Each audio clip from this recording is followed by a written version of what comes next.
How does Earth's greatest hero become a terrorist's biggest accomplice? Invincible Season 5 is going to change everything you know about Mark.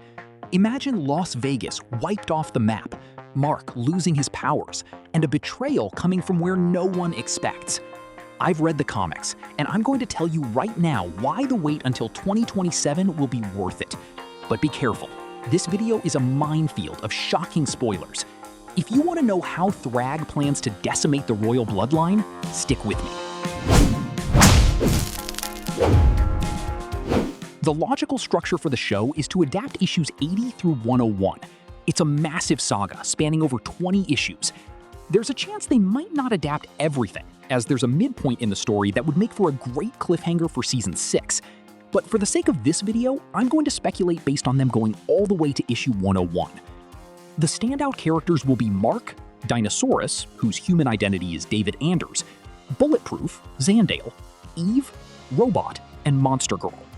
In the space plotline, we'll have Alan and Nolan, with Debbie playing a significant role in the comics alongside Nolan. The show always goes out of its way to give Mark a heavy character arc. All these years of being invincible are pushing him to his absolute limit, especially after the Viltrumite War, where he started having visions of Viltrumites everywhere. To cope with these feelings, Mark is going to change and start thinking way more pragmatically, a lot closer to how Cecil thinks. Remember back in Season 3, when Mark fought with Cecil after discovering the Reaniman because he was against killing? That's when he realized death was inevitable. In Season 4, that lesson repeated itself. Now he wants to optimize how he plays the superhero game. He's tired of putting band-aids on bullet holes because that doesn't actually fix the world's problems. Cecil took D.A. Sinclair and saw potential for redemption, or at least usefulness, putting him in a lab to create experiments for the government. Mark is going to tune into that exact same frequency. If he locks up a useful villain, like Universa, who showed up in Season 4, he thinks keeping her in prison accomplishes nothing. It's better to help her fix her problem, rehabilitate her, and take one more person out of a life of crime. He wants to make a real impact on the world so badly that he starts believing everyone can be redeemed. But this belief is going to make him incredibly naive, and that's exactly where he'll make his biggest mistake of the season. Parallel to all of this, we'll have Dinosaurus. He's an eco-terrorist who believes his actions, while incredibly violent, will result in a better world. Kind of a Poison Ivy or Ra's al Ghul vibe. His human form, David Anders, doesn't agree with these actions. There's a whole transformation dynamic here. He only turns into Dinosaurus when he's bored or indifferent to what's going on around him. We'll definitely get some classic Invincible-style jokes about trying to keep David entertained. In Season 4, he was captured. Now he's going to break out and execute a large-scale plan, planting multiple bombs in Las Vegas. Invincible won't be able to stop it, and the city of Las Vegas will be completely wiped out. I actually believe this will happen right in the very first episode, because it's a colossal event that impacts the entire globe. After the explosion, Dinosaurus survives, turns back into his human form, shows remorse, and turns himself in to the police. He strikes a deal with Cecil to stay locked up playing video games and watching TV, keeping his mind occupied so he doesn't turn back. Invincible, meanwhile, tries to go back to his regular superhero routine. He even stops a thug who built a gravity gun, lets the crime slide as long as the money is returned, and then recruits him for Sinclair's lab because he recognizes the guy's intellect. But when Mark realizes these small good deeds aren't really making a difference, and haunted by his failure in Las Vegas, he is left completely devastated. Do you guys think Mark is being naive, or is he right in trying to save everybody? Let me know in the comments, because I really want to hear your thoughts. The turning point happens when Cecil and Sinclair use the destroyed area of Las Vegas to create a massive renewable energy source, something Dinosaurus himself predicted would happen. Mark realizes that, despite the death toll, the villain's plan actually generated a global benefit.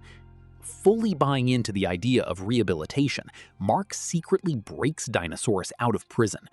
The two build a base in an undisclosed location to scheme up ways to save humanity on a massive scale. It's very likely that for the first 3 episodes, we'll see a fugitive Mark, appearing perfectly fine on the outside, but completely disillusioned with his traditional superhero role.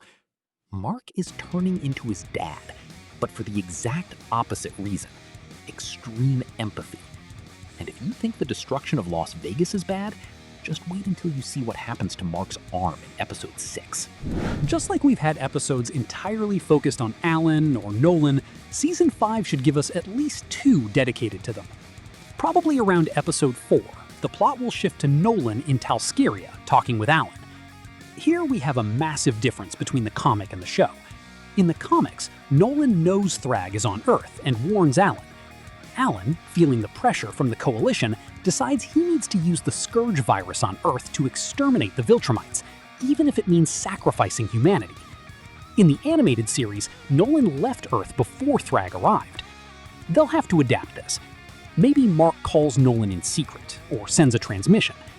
When Nolan finds out Alan wants to unleash the virus on Earth, the two engage in a brutal fight in space, and Nolan can't beat him. Surprisingly, Oliver, who cares much more about humans in the show than in the comics, agrees with Alan's plan, leading to a physical clash with his own father. There's fantastic narrative rhyming here.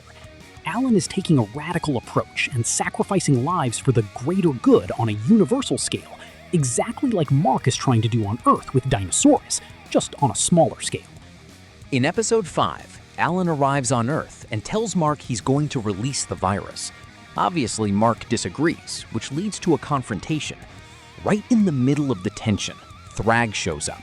The Viltrumite regent, flashing his silver tongue, actually manages to talk Alan out of using the virus. However, the Earth heroes arrive, causing absolute chaos, since they don't trust Mark after he broke Dinosaurus out. Taking advantage of the confusion, Oliver steals the virus to release it. Mark manages to stop his brother, but ends up getting infected in the process. This has to be the cliffhanger ending for either episode 4 or 5. And guys, if the hype is getting to you, and you just can't wait until 2027 to see how this fight between Thragg and Nolan ends, I've made it easy for you. I've left direct links down below, both on our YouTube product shelf and the very first link in the description, so you can grab the original comic books. Compendiums 2 and 3 cover absolutely everything I talked about today, and so much more. It is the definitive Robert Kirkman collection. You can check the prices and Amazon's fast delivery via the links, or just click right on the products popping up on your screen through YouTube Shopping. Pick whichever is easiest, because both help Comic Chronicles continue delivering this level of analysis. Alan temporarily scraps his plan, and, alongside Thragg's scientists, takes Mark to the Viltrumite lunar base to try and save him. During the treatment, Thragg discovers the unthinkable. Mark's blood reveals he is from the bloodline of Lord Argal. In the comics, Nolan is Argal's son. The show revealed Nolan's dad in a flashback, so maybe Mark is just a legitimate descendant/heir. Feeling his position as Grand Regent is threatened, Thragg attempts to assassinate Mark right then in episode 6. But Dinosaurus, who was brought to the moon by Alan, stops the assassination, saves Mark, and the two escape back to their secret base on Earth. Meanwhile, Eve is desperate for updates. Cecil sends her to space to talk to Thragg, who manipulates the situation by claiming Dinosaurus kidnapped Mark. Eve runs into Alan and Tech Jacket on Earth, discovers the location of the secret base, and heads over there. When she arrives, Mark tries to explain that Dinosaurus isn't a villain. In an act of desperation to protect his friend, Mark punches Alan, but his arm shatters on impact. It's revealed that Mark has completely lost his powers. An excellent cliffhanger for episode 6. With Mark sporting a robotic arm and powerless, recovering under Cecil's watch, Invincible Inc. needs someone to fulfill its legal security contracts. Bulletproof, Zandale, steps up and temporarily dons the Invincible suit. We'll probably see flashbacks of how he was already eyeing the suit back in Art's shop. Throughout the episodes, we'll see Zandale wearing the mantle, hitting on Eve, who shuts him down immediately, and dealing with his own drama. A girlfriend who thinks she's being cheated on again, and parents who treat him like a loser because they have no idea he's a superhero. The other central plotline is the return of Robot and Monster Girl. They come back to Earth visibly older. Cecil promotes Robot to lead all the superhero teams, Guardians of the Globe, Capes, etc., but there's a really tense and mysterious vibe between him and Amanda. probably in episode 7 or late in episode 6, we'll get another Flaxan invasion. The twist? Their leader is massive and is actually Monster Girl's son. This is where the mystery drops through an insane flashback. They didn't spend 12 years in the Flaxan dimension. They spent 700 years. Robot led a slave uprising, overthrew the rulers, and the two became emperors and fell in love. But Robot started becoming politically tyrannical. Amanda pulled away, started an affair with a female Flaxan alien while stuck in her male monster form, and unknowingly got the alien pregnant. Years later, before returning to Earth, Robot secretly ordered the execution of the entire former royal family to prevent an uprising. This gave Amanda's son the perfect motivation to seize power, restore slavery, and head to Earth looking for revenge. It's a massive amount of story to adapt, so it's highly likely we'll get 1 or 2 episodes entirely dedicated to this arc. During this brutal war against the Flaxans on Earth, we'll see the Viltrumites get involved. General Kregg and Anissa are scattered around, forming attachments and reproducing on Thragg's orders. However, Kregg starts developing compassion for Earth, exactly as Nolan predicted, and interferes in the battle to save one of his partners in London. Thragg finds out about this, which is going to have some severe consequences down the line.